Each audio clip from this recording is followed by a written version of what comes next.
Muy bien. Pues muy buenos días.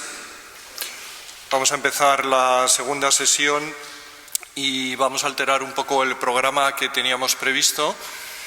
En el esquema teníamos hoy para una evangelización mistagógica que liturgia y luego trabajo de grupos en la segunda sesión.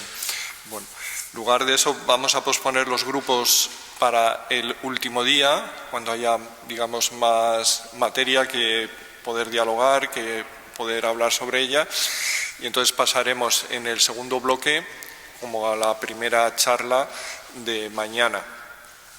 Entonces mañana tendremos en el primer bloque lo que era la segunda charla de mañana y el resto,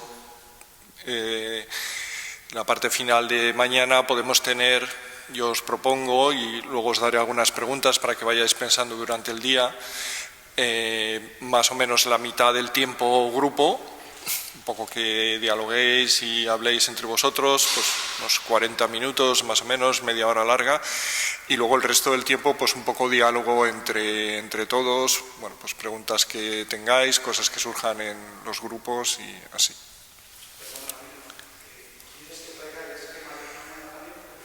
Luego en el descanso lo puedes traer, no hay problema, sí. Vale, gracias. Bueno, vamos entonces a dedicar ahora una sesión al tema de la liturgia. Y empiezo con una frase de un teólogo ortodoxo. Y él dice así: no comprenden que para que Cristo sea el símbolo de algo en el mundo mismo debe ser, en primer lugar, conocido, visto y experimentado como símbolo de Dios, como epifanía de su santidad, poder y gloria. Dicho de otro modo, no son Cristo o Dios los que han de ser explicados en términos de este mundo y sus necesidades efímeras, para así convertirse en sus símbolos, sino que por el contrario, es Dios y solo Él quien ha hecho de este mundo su símbolo, en el que luego lo ha llevado a plenitud en Cristo y que lo consumará en su reino eterno. Entonces no es Dios el que necesita ser explicado, ni Cristo el que necesita ser explicado, sino el mundo. Esto dice este teólogo, Alexander Schmemann, que es un teólogo ortodoxo, y su teología se alimenta básicamente de la liturgia ortodoxa. Y este párrafo que yo he leído lo dice él criticando a lo que él llama los cristianos modernos. Pero me parece que sí que puede ser una descripción de lo que a veces sucede en la relación entre jóvenes y liturgia en muchos contextos. Como no entienden Dios, como no entienden Cristo, lo que entienden es el mundo, hay que partir del mundo para explicar la relevancia de Dios, la relevancia de Cristo. Y dice Schmemann, eso es hacer las cosas al revés. Es Cristo y es Dios el que da sentido al mundo. Schmemann insiste en esto con mucha fuerza porque piensa que al hacer eso se está deshaciendo la fe, al moldearla a la figura de este mundo que pasa. Una cita de San Pablo. No os acomodéis a este mundo que pasa. Bueno. Podemos elegir otro texto de la Escritura también para pensar sobre este tema. Si la sal se vuelve sosa, ¿con qué la salarán? Si nosotros nos acercamos a la liturgia nos dice claramente Sacrosanctum Concilium, en el número 10, que es precisamente la fuente capital, imprescindible e insustituible de la vida cristiana. Entonces, si esa sal se vuelve sosa, si esa fuente se vuelve sosa, entonces ya como que todo se deshace. Yo tengo la percepción de que tenemos una sensibilidad mucho mayor para entender lo que es la palabra de Dios en la vida de la fe de la Iglesia. Entonces ahora, por ejemplo, hemos terminado de leer el Génesis, en las lectura corrida, hemos empezado con el Éxodo. Bueno, si nosotros reconocemos que la Sagrada Escritura tiene una importancia especial, entonces desde nuestro punto de vista, ¿qué tenemos que hacer? Meditarla, leerla, interiorizarla, profundizarla, para luego tratar la pastoral de aplicarla, de enseñarla, de instruir a la gente. Pero no, como es difícil o como es lejana, como a veces es extraña, bueno, pues vamos a cambiar, vamos a adulterar, vamos a rebajar, vamos a coger otra lectura y vamos a eliminar la palabra de Dios porque es que a los jóvenes no lo entienden.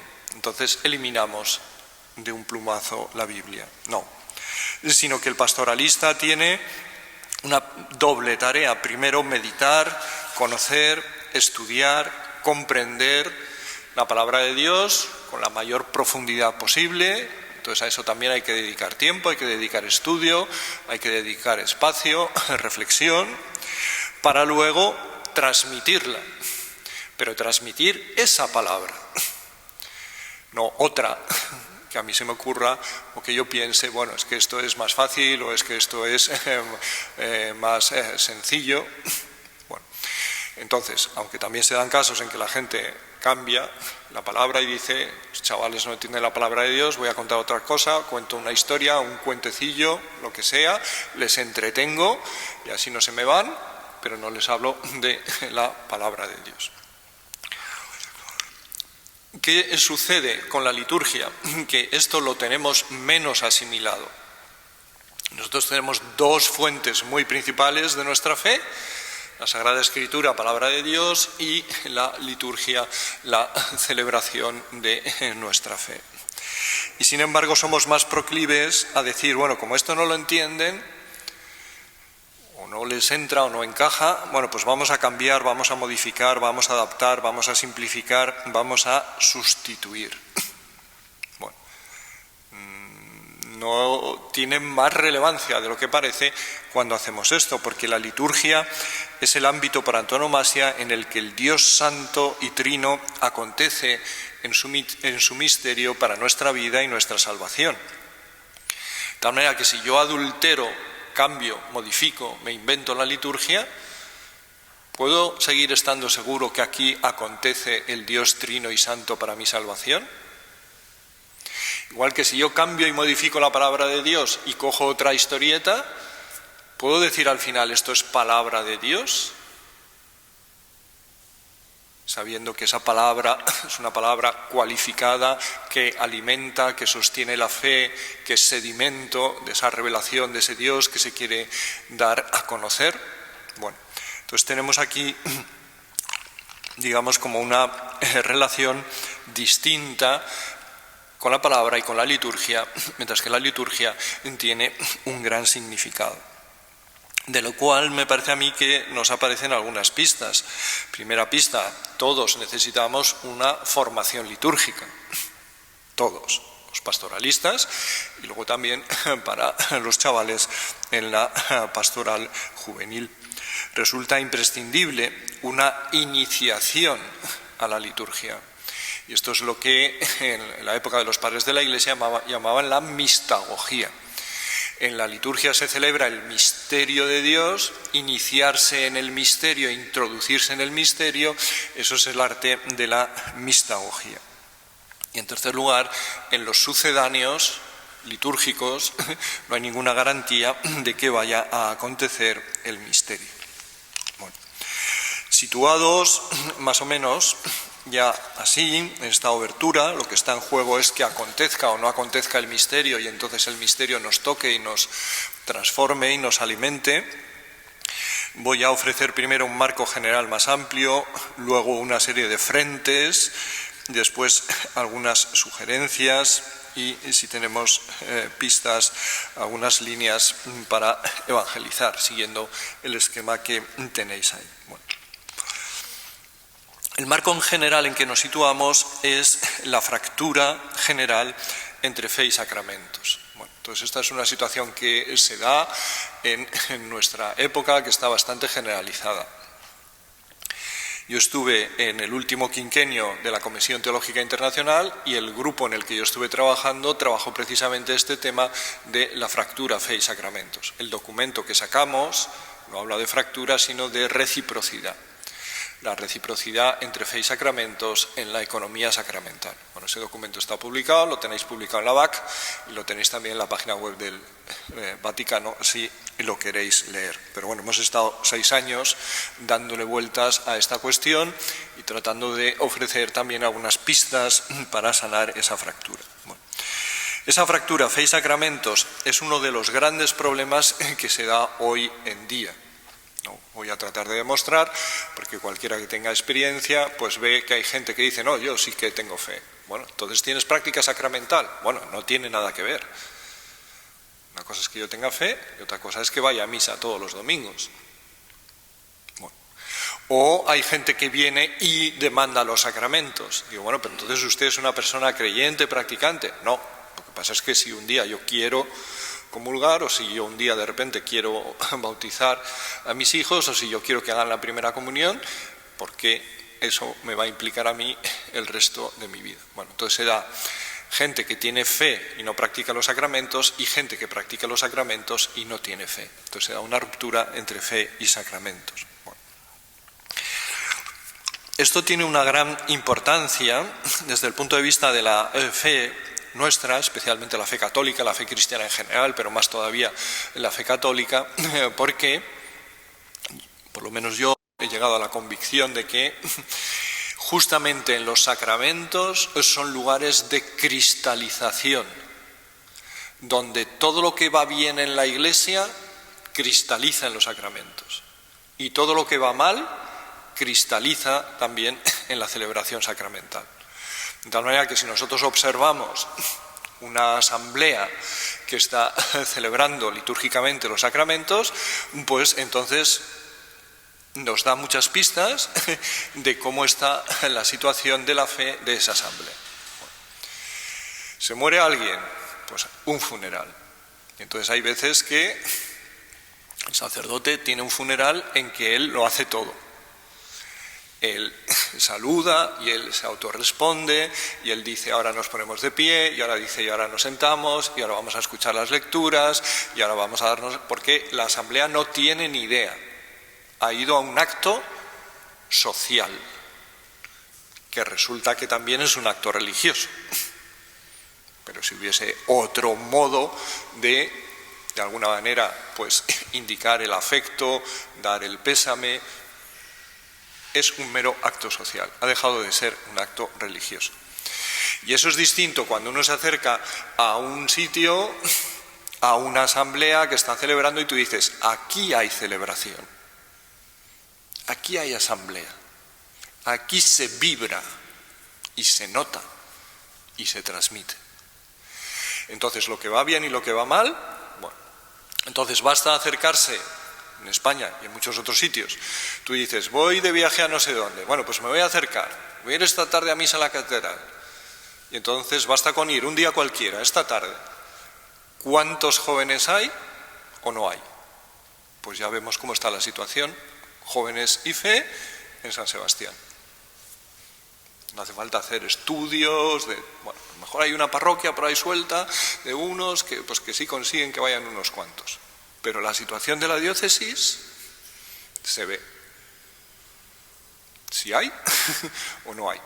O si hay muy poquitos, o no hay ninguno, o la media de edad es de 60, de 70, de 80.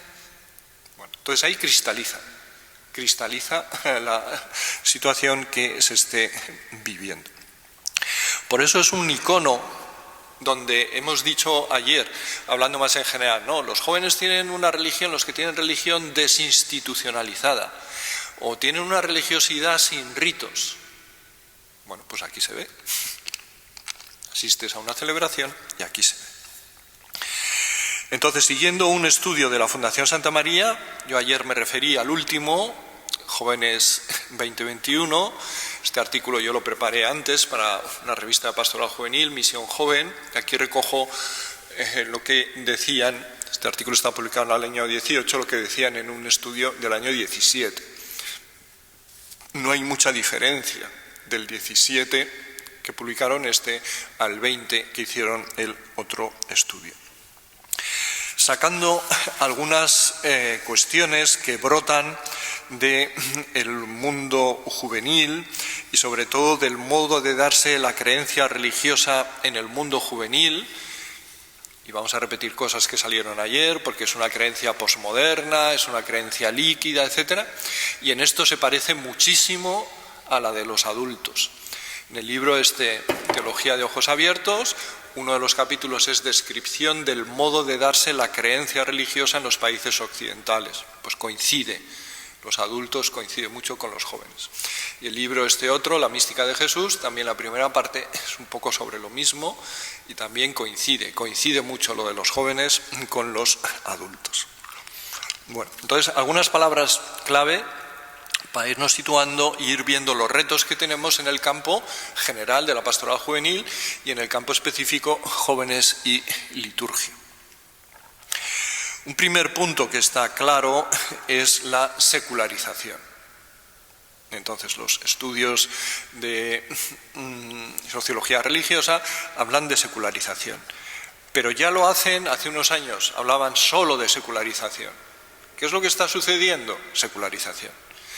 Pero ahora ya hay más gente que empieza a introducir matices y dice, bueno, no es exacto del todo decir simplemente secularización, porque empieza a haber otras formas de religión, no explícitamente institucionales o no explícitamente asociadas a las grandes religiones, ya sea el catolicismo o el cristianismo en general. Bueno, entonces la pregunta religiosa, a pesar de la secularización, no ha desaparecido por completo.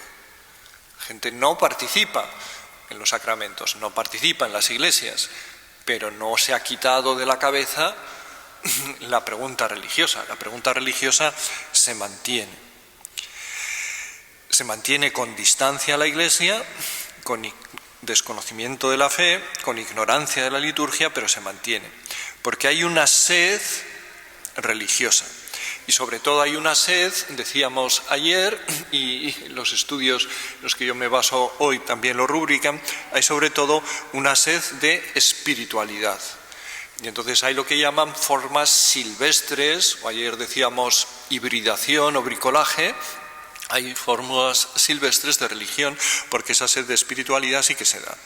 Y entonces los expertos hablan de religiones de reemplazo o de religiones de vida, como son para algunas personas el consumo o la ecología o el cuidado del cuerpo.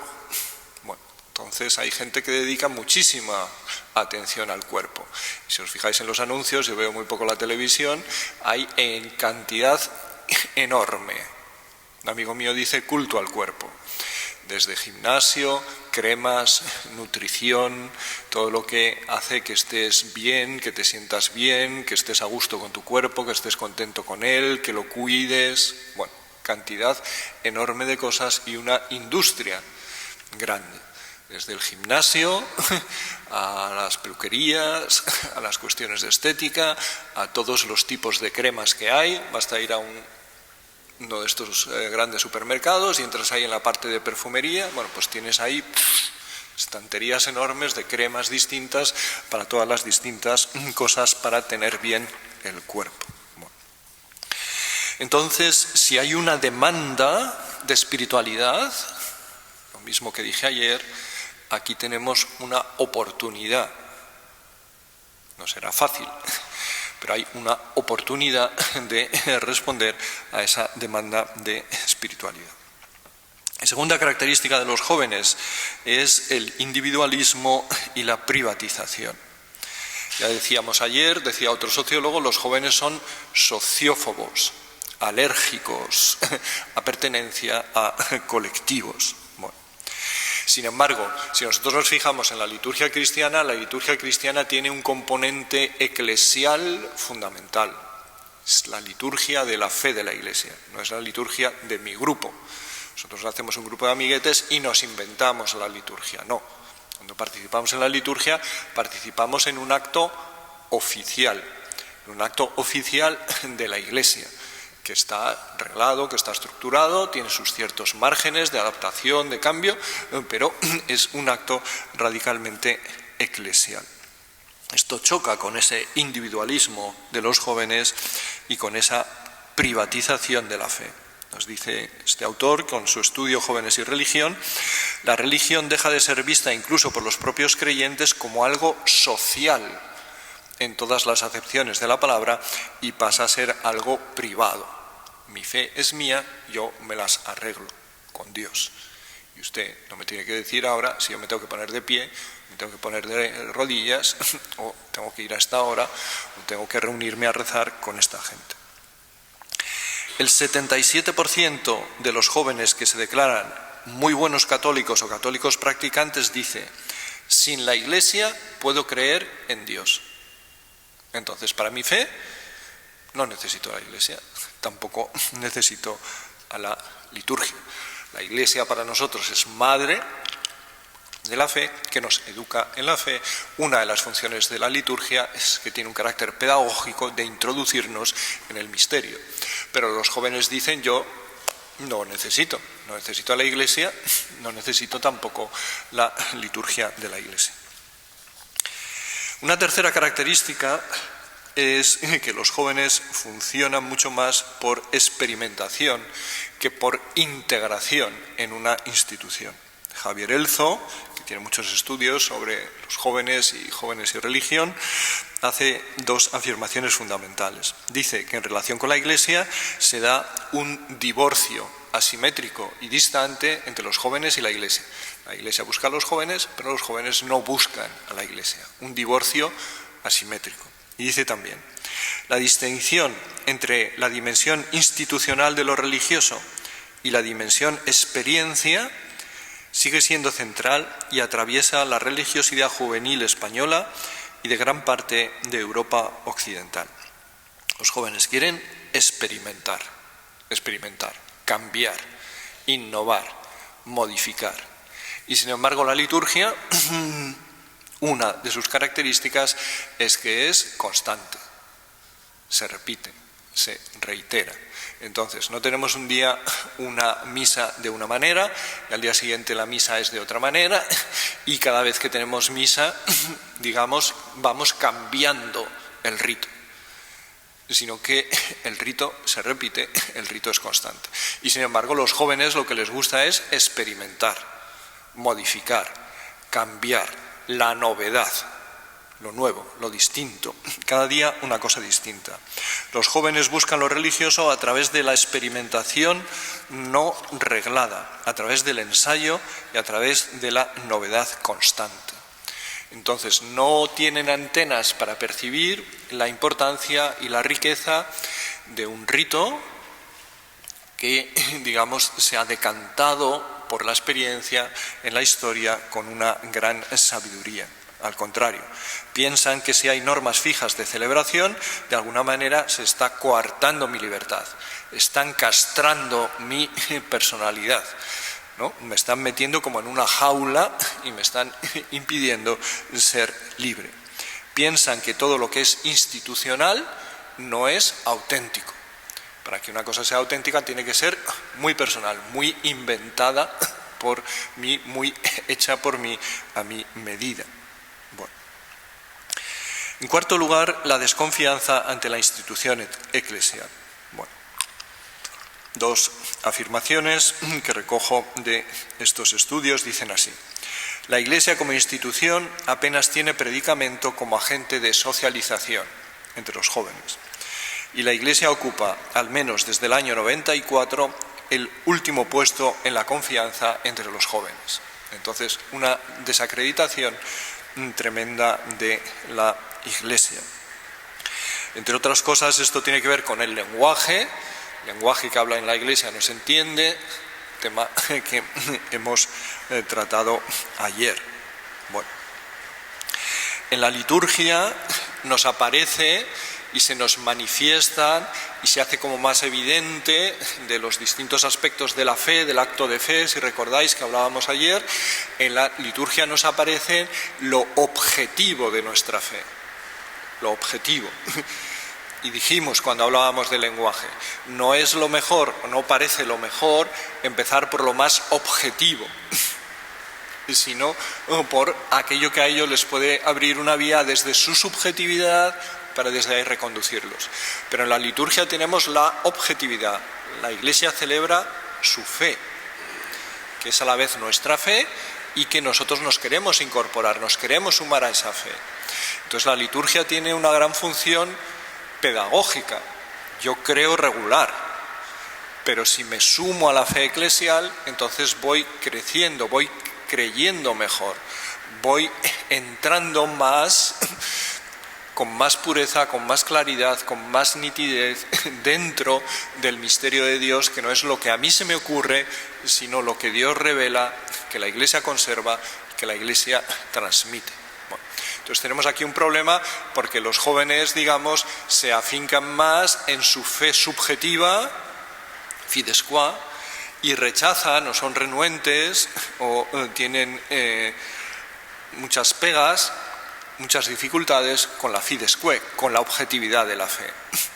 Pero esta fides que, esta objetividad de la fe, es la que en la liturgia aparece muy en primer plano y muy claramente. Como dije ayer también, quinto, ellos funcionan dentro de un ámbito muy marcado por el pluralismo y practican el bricolaje o una especie de religión a la carta. El cosmos de lo sagrado ha explotado, los fragmentos están ahí y cada uno se fabrica su propia religión. Esto lo describe de una manera parecida este mismo autor, González Aunleo, que dice así: una suerte de plastilina religiosa a partir de la cual cada uno se fabrica sus dioses y sus creencias religiosas a su gusto. Entonces, es como cuando a los niños pequeños para que jueguen, tú les das la plastilina y con la plastilina luego ellos hacen las figuras que quieren. Pero la plastilina no tiene ninguna figura, no tiene ninguna forma. Tú luego le puedes dar la forma que quieras o incluso combinar plastilina de distintos colores o... Bueno, entonces tenemos esa plastilina. El criterio de combinación de la plastilina es el propio yo y su bienestar personal. Entonces volvemos otra vez. Como veis, los temas de fondo son los mismos, los estudios del año 17, 18, los estudios del año 20, 21. Lo fundamental es ese bienestar personal.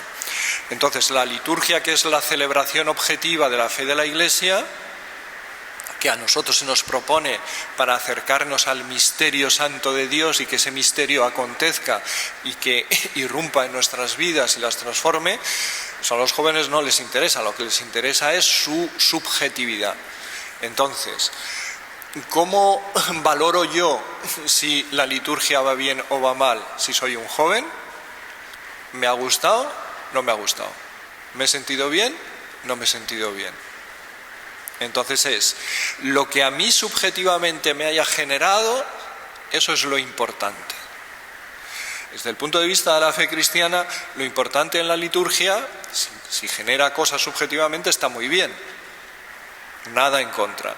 Pero lo importante de la liturgia es que lo que allí acontece objetivamente. Objetivamente. Entonces, lo importante en los sacramentos no es que este cura es muy guay, sino que si se celebran bien, la comunicación de la gracia acontece. Acontece. Y entonces, si se bautiza, pues el niño o la persona adulta está bautizada. Es que en el momento del bautizo no he sentido nada especial. Entonces no ha sido bautizo porque no ha sentido nada especial. Es que en el momento de la comunión no he sentido nada especial. Entonces no has comulgado con el cuerpo de Cristo. Es que durante esta misa he estado despistado. Bueno, mejor estar concentrado. Pero entonces, como tú has despistado, no ha habido allí acontecimiento. Bueno, entonces la liturgia tiene muy claramente este componente objetivo, mientras que lo que los jóvenes buscan es la sacudida emocional subjetiva. Y para eso el peligro es que el pastoralista, cada día que monta una liturgia o una paraliturgia, tiene que hacer un show. que impacte. Bueno, yo recuerdo compañeros dando convivencias a chavales adolescentes de colegios. Es decir, si conseguimos que el primer día lloren, hemos salvado las convivencias. Ahora, si el primer día no conseguimos que lloren, esto va mal. No hay sacudida emocional. Bueno, pues eso es lo que se va buscando. Una última característica es una religiosidad en forma de islotes. La creencia religiosa ya no funciona como un factor de integración con una unidad entre creencia y vida, entre fe y vida, sino que hay momentos especiales en los que uno se refugia en el ámbito religioso, en el mundo religioso, pero luego eso está desconectado del resto de la vida. Yo puedo rezar un rato, tener un momento intenso, pero luego, ¿cómo me tengo que comportar yo en los estudios, en el trabajo, en la profesión, con la familia, en el ocio, con los amigos? No tiene nada que ver. Cosas desconectadas, ¿no? Puedo tener un subidón en la oración, muy bien, pero luego no significa que eso tenga que, de alguna manera, moldear mi día a día. Bueno. Entonces vemos que hay un abismo enorme porque hay algunos elementos que abren algunas pistas, hay una sed religiosa, hay un bricolaje, podría entrar algunos elementos de la liturgia, hay islotes, pero hay muchas dificultades. Secularización, individualismo, privatización, experimentación, desconfianza frente a la Iglesia, pluralismo, bricolaje, islotes, muchas dificultades. De tal manera que nosotros lo que tenemos aquí es un reto enorme, un reto enorme, un reto ante el cual me parece que tenemos que tratar de abordarlo con inteligencia y con paciencia. Inteligencia y paciencia. Entonces, algunas pistas posibles dentro de las dificultades de la cuestión. Bueno. Entonces, en primer lugar, las coordenadas de fondo. Cuando nosotros abordamos el tema jóvenes y liturgia, si hemos dicho en los sacramentos lo que aparece es la cristalización de lo que va bien y de lo que va mal, el tema no es jóvenes y liturgia. El tema es jóvenes y fe. En la liturgia afloran las dificultades, se visibilizan más claramente las dificultades de la relación jóvenes y fe. Pero el problema, en cuanto tal, no es de suyo el problema de la liturgia. La liturgia lo que hace es que esto se ve más claro, se visibiliza. Porque el nudo clave a desatar no es cómo hacer más accesible o más amigable la liturgia, sino cómo transmitir la fe a los jóvenes. Y uno de los puntos en los que esto aparece, nos aparecía en la Iglesia, nos aparece en el lenguaje, nos aparece en la liturgia. Dice Tertuliano que la fe es el vestido del sacramento. Pero entonces, en ausencia de fe, el sacramento se queda desnudo. O se da, dice otro autor, un compañero de teología de la facultad belga, Bert Delemans, dice él, se da una íntima vinculación entre los misterios celebrados en los sacramentos y los misterios profesados en el credo. Nosotros celebramos unos misterios porque creemos unos misterios. Bueno, pero si no se creen estos misterios, ¿cómo se van a celebrar? Entonces el problema es la fe, el problema no es la liturgia. La liturgia es lo que visibiliza el problema de fondo que está ahí. Sin creer esos misterios, ¿cómo los vamos a celebrar? Bueno.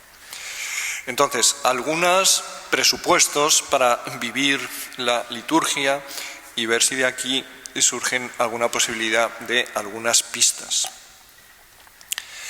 En primer lugar, vivir la liturgia presupone y genera un espacio. Vivir la liturgia presupone e implica habitar un espacio, habitar el espacio litúrgico. Entonces yo no sé muchas cosas de liturgia, he leído alguna cosita, y entonces los expertos dicen que el espacio litúrgico es toda una constelación que tiene un orden, que tiene una armonía, que tiene unas interrelaciones. Bueno, ahora nosotros estamos aquí reunidos. Si alguien entra y nos ve, ¿qué piensa? Pues hay uno que está hablando a otros. Entonces hay una diferencia entre uno que está en un sitio, que en este caso soy yo, que tiene micrófono, y otros que estáis más o menos alrededor, de tal manera que enseguida identifican. Bueno, ese señor está dando una charla, o lo que sea, y hay otros que le están escuchando. Entonces aquí tenemos un orden. Hay un hablante principal y hay otros que escuchan, los que no podáis hablar nunca, pero yo hablo más. Y simplemente al ver el espacio, está la mesa, está el micrófono, están las sillas alrededor, vamos, todo el mundo que pase por ahí lo ve, inmediatamente lo capta. Entonces nosotros tenemos aquí un espacio que está ordenado y que ya nos dice con el orden del espacio lo que aquí está sucediendo y la manera de situarse las distintas personas. Bueno, entonces nosotros lo estamos habitando ya de una manera. Bueno, pues en el espacio litúrgico esto también sucede. Entrar en la iglesia es entrar en la nave, el altar es el símbolo de Cristo y por lo tanto es el núcleo central que organiza todo el espacio y todo el espacio queda en referencia al altar. La asamblea se constituye como cuerpo de Cristo, con cabeza, el que preside, y con cuerpo el resto de la asamblea, de tal manera que todo tiene una configuración. En muchas iglesias el baptisterio está en la entrada, con el bautismo, el ambón, el lugar de la palabra, el tabernáculo, el presbiterio, las imágenes. Es un espacio ordenado y es un espacio que hay que pasar a habitar, que el espacio te hable, que el espacio te configure, que el espacio te ayude a situarte. De tal manera que entonces hay que ir educando para que este espacio nos hable, para que este espacio tome nuestra corporalidad, nuestra sensibilidad, la transfigure, la eduque, la conforme, la eleve, la moldee. Y esto necesita una educación y necesita una sensibilización.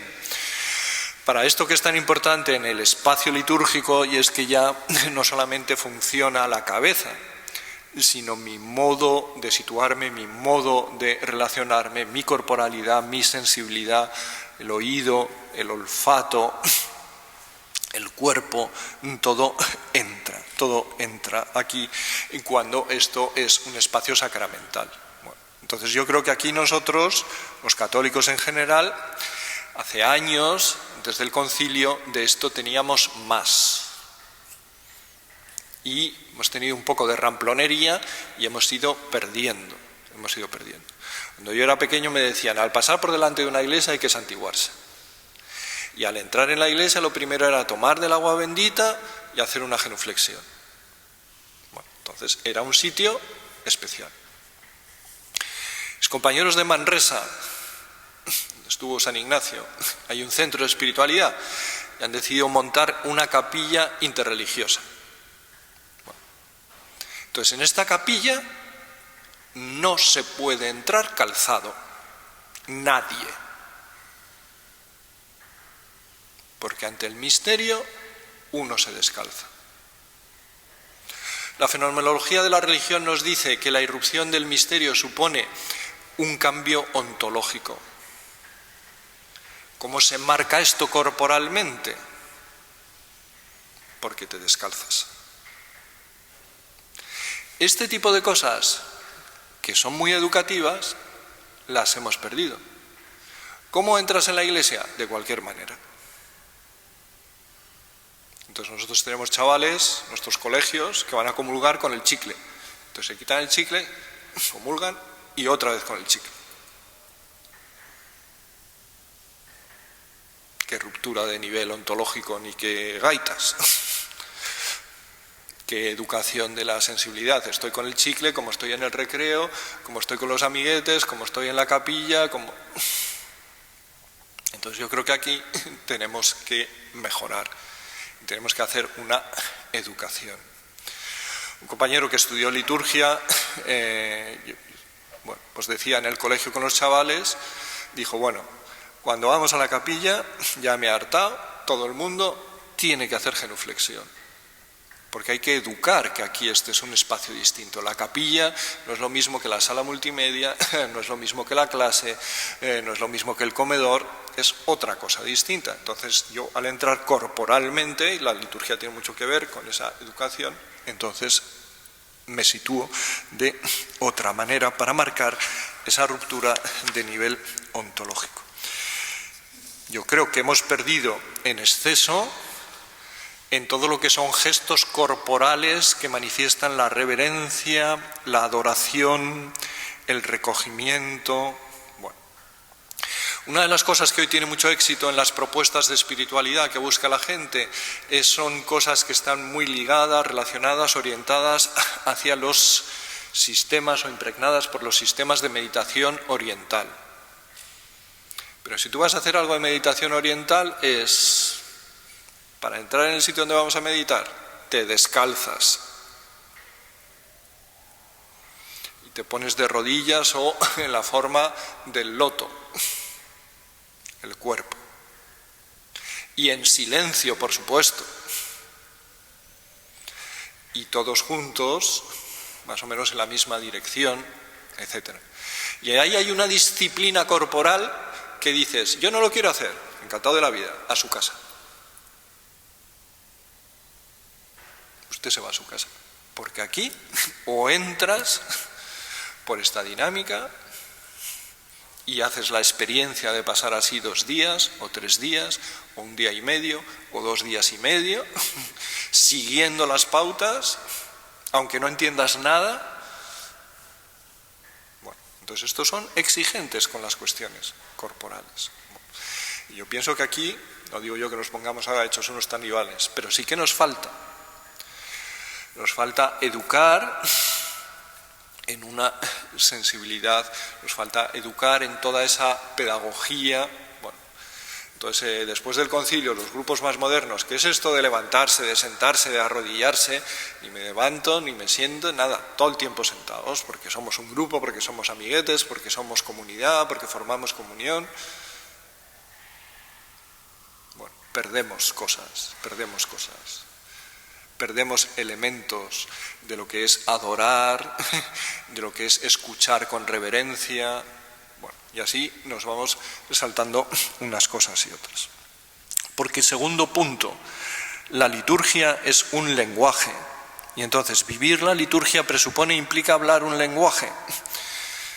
Y entonces el lenguaje pone en pie, decíamos ayer, un mundo. Y habitar este lenguaje es habitar un mundo. Y entonces para eso es bueno, digamos, conocer la gramática, los símbolos, los ritos que nos tocan la inteligencia, pero en la liturgia también se nos toca el corazón, se nos tocan los sentimientos, se nos toca la emoción, de tal manera que entonces en la liturgia es una celebración que todo entra por los poros, por todos los poros del cuerpo, por la cabeza y también por el cuerpo.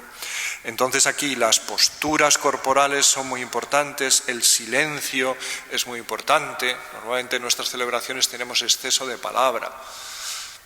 El silencio es muy importante, la música es muy importante, los gestos son muy importantes, las imágenes son muy importantes, los desplazamientos son muy importantes y las palabras, por supuesto, también son muy importantes. Todo conjugado en una cierta armonía de música, de silencio, de palabra, de gestos, etc. Todo esto pone en pie un mundo configurado por las realidades de la fe. Y entonces, pues ahí se hace presente Cristo como alimento de la vida eterna, o nos convertimos en su cuerpo, o al leer el Evangelio es Cristo mismo quien nos habla con su palabra, etc. Entonces es necesario ir aprendiendo todo esto, para lo cual es necesario una preparación Pero también yo pienso que lo que más ayuda, o a mí personalmente lo que más me ha ayudado, es, igual que decíamos, ¿cómo se aprende a hablar una lengua? Pues mediante la inmersión lingüística. Voy a un sitio donde se habla esa lengua, estoy escuchando esa lengua, voy aprendiendo esa lengua porque hay hablantes que hablan esa lengua. ¿Cómo aprender entonces el espacio litúrgico, la celebración? Pues lo mejor es la inmersión litúrgica, encontrando comunidades que hablen el lenguaje de la liturgia eclesial, que lo vivan y que lo pongan en pie de un modo palpable en sus celebraciones. Bueno, entonces, ¿cuál es el reto? El reto es la dificultad que tienen los jóvenes. Es un reto. ¿O el reto es la chapuza de las liturgias de los adultos? Que esas comunidades que celebran no las tenemos o no las encontramos o no son fáciles de ver. Bueno, esto voy a hablar más adelante, pero ya lo repito ahora y lo diré 2 veces. Hace poco leí un libro sencillito, un libro muy sencillito. El libro se titula Grandes parroquias católicas, publicado en la BAC, el año 18. Entonces este libro es de un señor, una cosa muy típicamente gringa, un señor con una trayectoria profesional muy brillante, que entonces ya decide jubilarse, es un señor católico, y monta una fundación para promover la fe católica y promover las parroquias católicas. Entonces, estilo gringo. ¿Qué parroquias en Estados Unidos crecen? Resultan atractivas, viene más gente y están teniendo más público. Bueno, identificaron todo el territorio, este señor con dinero monta la fundación, identificaron 200 y pico parroquias. Y dicen, ¿por qué crecen estas parroquias? Hicieron un estudio, mandaron unas encuestas, etcétera, y respondieron el 80%. Una de las características, son 4 características, pero una que voy a decir ahora es, ¿qué hacen estas parroquias? Una de las cosas que hacen, de este señor dice, brillan el domingo, brillan. Entonces, si la parroquia brilla el domingo, merece la pena ir. Si la parroquia brilla el domingo, puedo invitar a alguien a que venga, un día, vente un día. A la salida te invito a comer, a la salida te invito a unas calles. Brillan el domingo. ¿Cómo brillan el domingo? Porque lo cuidan enormemente. Cuidan la acogida, cuidan la estética, cuidan la predicación, cuidan la música, cuidan el ritmo de la celebración, lo cuidan todo. Lo cuidan todo, invierten tiempo en todo. Entonces no es yo que tengo muchas cosas que hacer, entonces el domingo simplemente asisto, no, sino que la comunidad con gente estilo gringo lo cuidan mucho, brillan el domingo. Bueno, hay una diferencia muy grande entre introducirse en el lenguaje litúrgico y su gramática y ahora yo que lo domino, lo manejo creativamente en la holgura que me da para adaptarlo a los jóvenes y decir, no lo entiendo, no lo he pillado y voy a alterar y voy a modificar las cosas como me parezca para que sea más accesible a los jóvenes.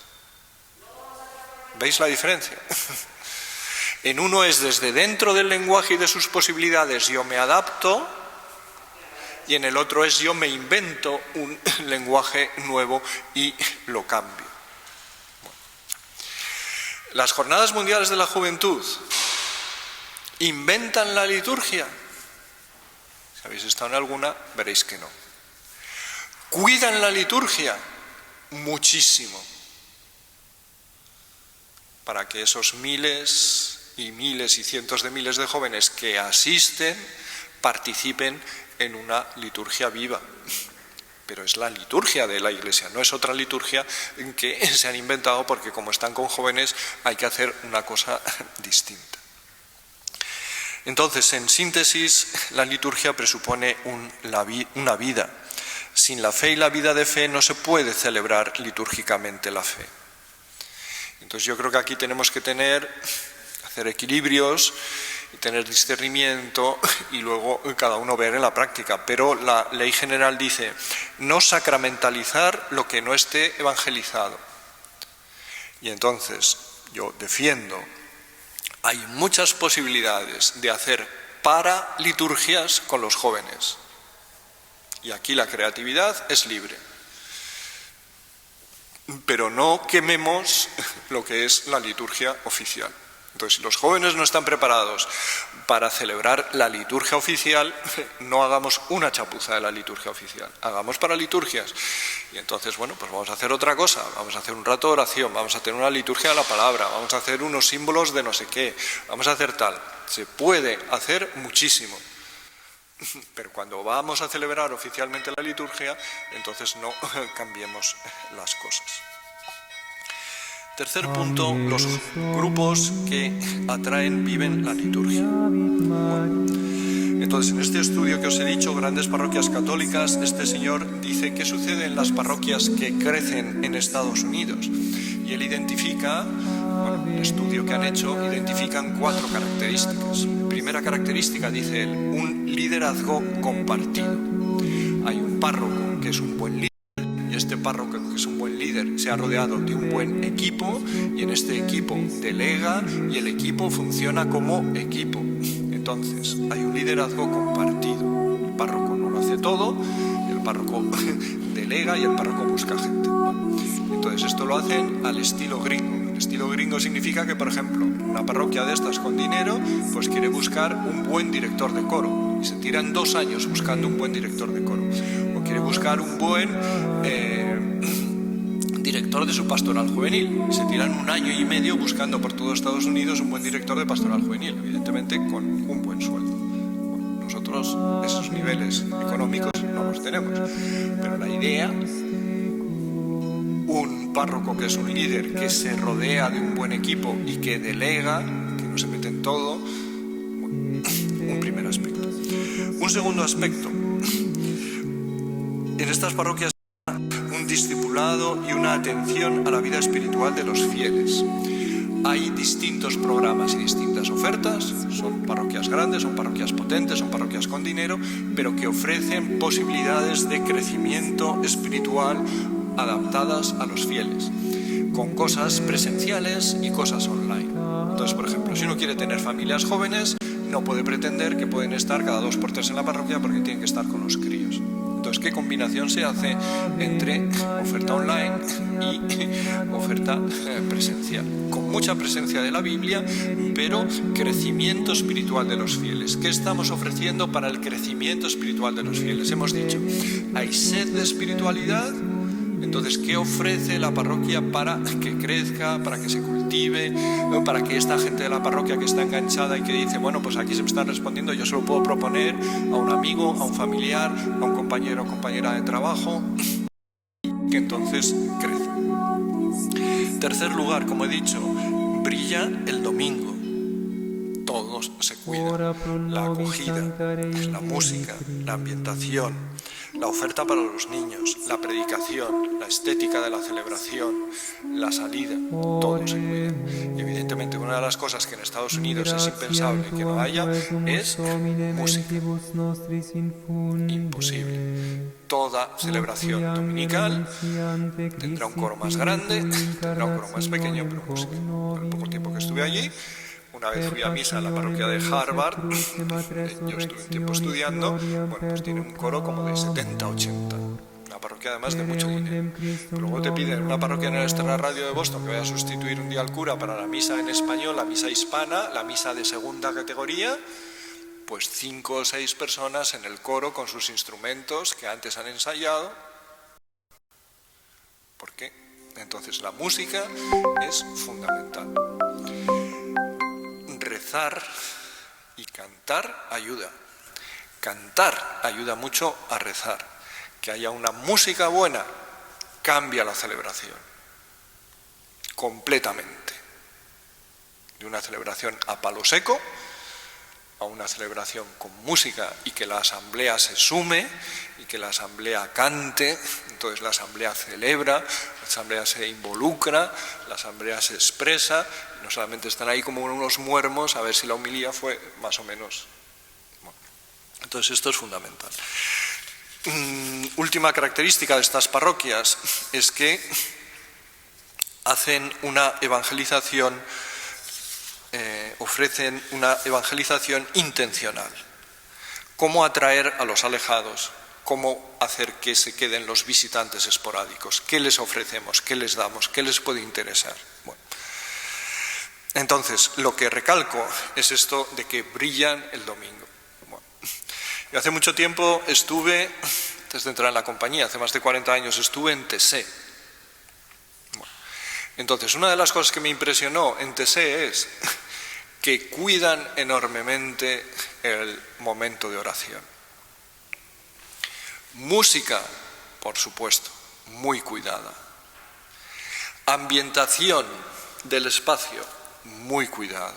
Con las velas, con el espacio, con un icono, con una cruz. Bueno.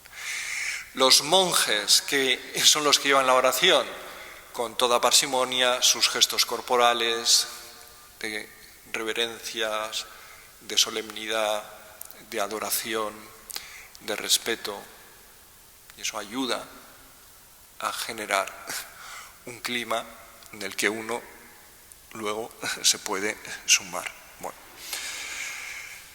todo lo cuidan allí, las velas, el espacio, la luz, los iconos, la música, los gestos corporales, los silencios, las aclamaciones, por supuesto los lectores, que lean bien, que se escuche, que se entienda, que sea una proclamación. Un amigo mío, Nacho Bonet, que ya ha muerto, le gustaban mucho los grupos de gospel, y hace 4 o 5 años vino un grupo de gospel a Madrid. Bueno, y fuimos allí a escuchar estos de gospel. Bueno, entonces estos iban leyendo textos de la Escritura y luego venían cantos. Bueno, pues hubo una señora que hizo una lectura del profeta Jeremías que escuchándola se te ponían los pelos de punta.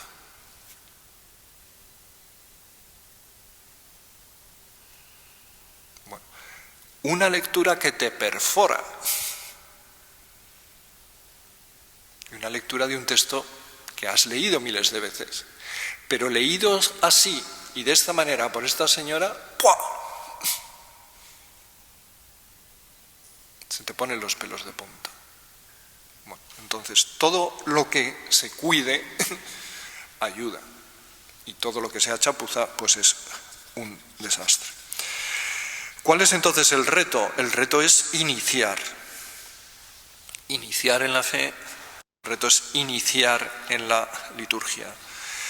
Iniciar que desde el punto de vista de la teología hay un iniciar antes, y la palabra clave aquí es catecumenado, en la Iglesia antigua, pero también hay un iniciar después, y la palabra clave aquí para la Iglesia antigua es mistagogía.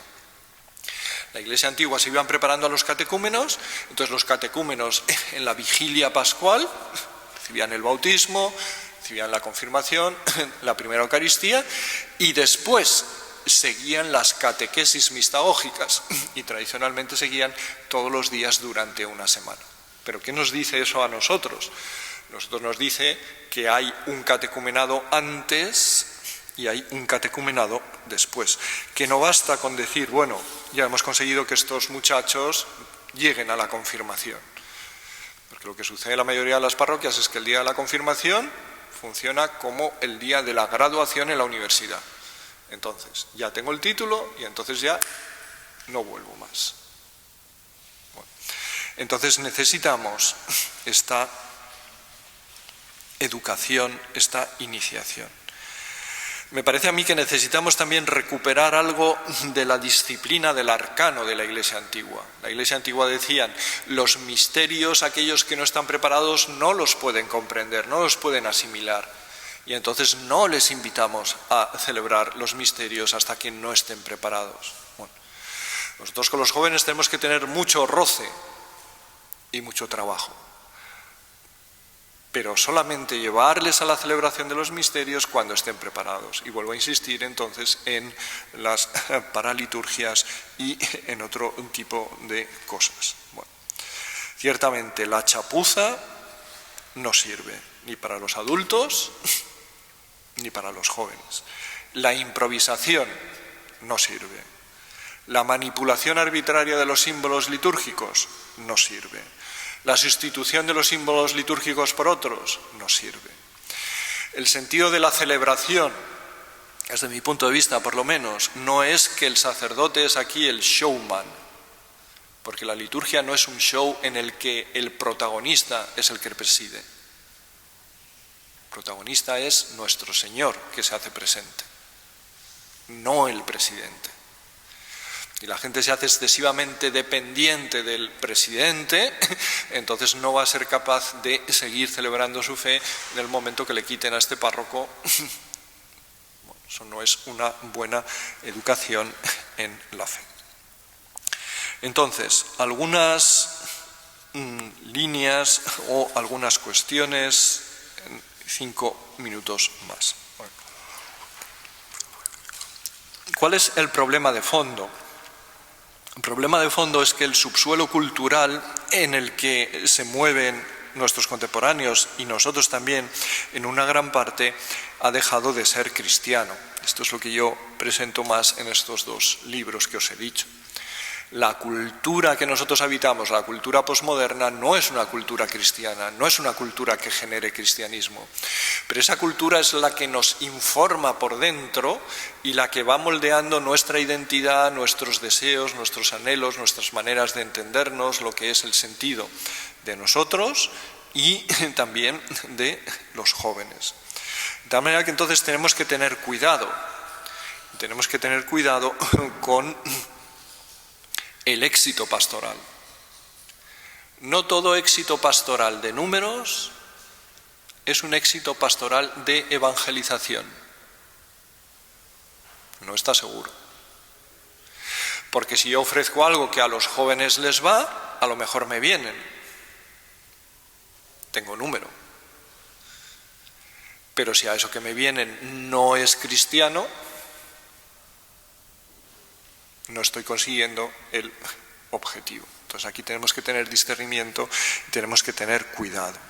Tenemos que tener cuidado con la trampa de los números, porque nosotros tendemos, y yo también, a estar muy preocupados por los números. Entonces, ¿cuánta gente ha venido?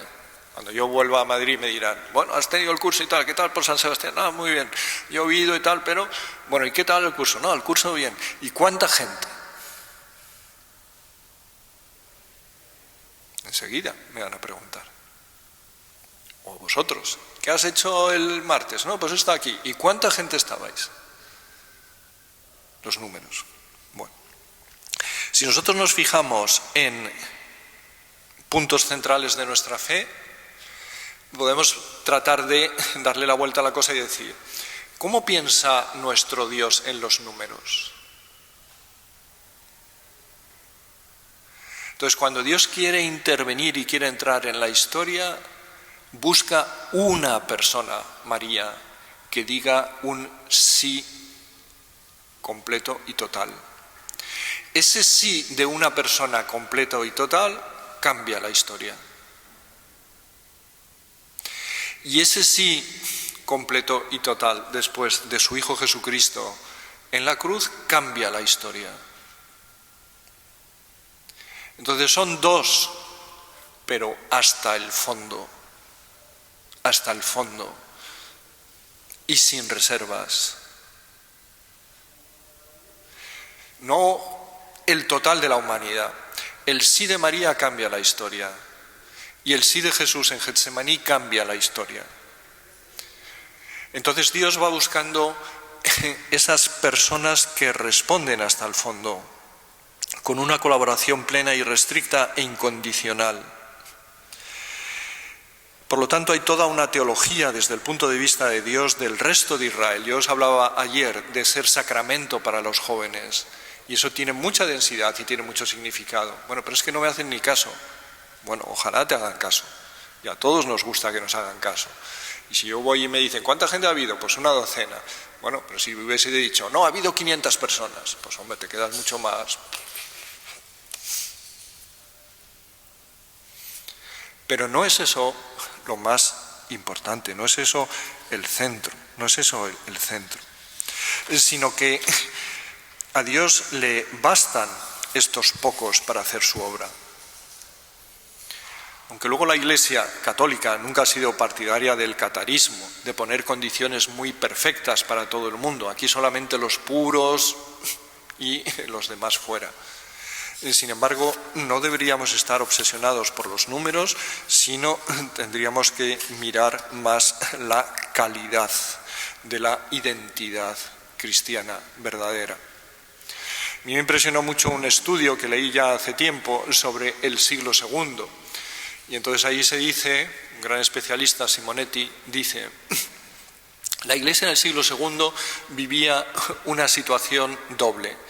Por una parte, ataques desde fuera en un ambiente hostil, el Imperio Romano, la cultura helenista, hostil, ataques a los cristianos, las defensas de las apologías, que si sois ateos, que si sois asociales, las persecuciones, un mundo exterior hostil. Y un mundo interior muy fragmentado, muchas herejías. Bueno, entonces, ¿cuál fue la opción? La opción fue, en resumidas cuentas, calidad frente a cantidad. Y poner exigencias más altas para el acceso a la fe. Somos pocos, siglo II. Estamos perseguidos, siglo II. Hay herejías que nos fragmentan y nos dividen, siglo II. ¿Qué hacer? Calidad. Calidad en la identidad. Calidad en la identidad. Bueno. Otra cuestión. Me impresionó mucho leer en esta socióloga que ya os he mencionado alguna vez, Grace Davy, que ella distingue lo que llama symbolic action, acción simbólica, y ethical action, acción ética. Y dice que lo típico de la religión es esta acción simbólica. Y ella escribe desde Gran Bretaña y dice, en Gran Bretaña antes del concilio los católicos eran una gente un poco extraña que tenían conexiones con lo cósmico y con lo sagrado, porque entre otras cosas hacían abstinencia los viernes y hacían ayuno. Y entonces, bueno. Y sin embargo, después del concilio estas prácticas simbólicas se han adelgazado y ha aumentado el espacio de lo ético. Entonces, ¿qué es ser cristiano? Pues comportarse con amor a los desfavorecidos, a los marginados. Bueno, el discurso ético es un discurso que se construye racionalmente y que puede ser compartido por gente que no tiene fe. Nuestra propuesta es que, digamos, estas aspiraciones de justicia no son exclusivas, o la ecología ahora no son exclusivas de la fe cristiana, sino que esto se sostiene con una argumentación de carácter racional. Bueno, los jóvenes dicen, no hace falta creer en Dios para tener una moral sólida.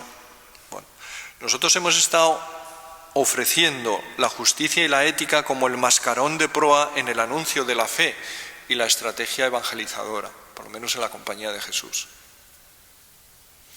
Pero esto ético es global, es general de todo el mundo.